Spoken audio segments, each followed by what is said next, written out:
সব সময় আল্লাহর কাছে এই দোয়াটা যেন আমরা করি, আল্লাহ কিয়ামতের দিন তুমি আমার হিসাব নিও না, আল্লাহ তুমি আমার বিচার বসিও না, আল্লাহ তুমি দয়া করে আমারে মাফ করে দিও। আল্লাহ যার বিচার করবেন ও জাহান্নামে যাবে, আর যার বিচার করবেন না সে জান্নাতে যাবে।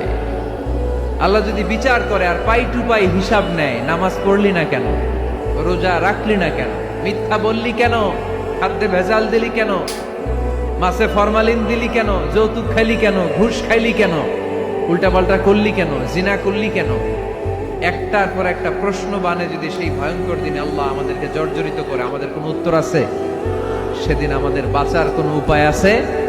তাই আমরা সবাই আল্লাহর কাছে দোয়া করবো, আল্লাহ কোনো বিচার টিচার মানি না, কোনো বিচার করতে পারবো না, দয়া করবা।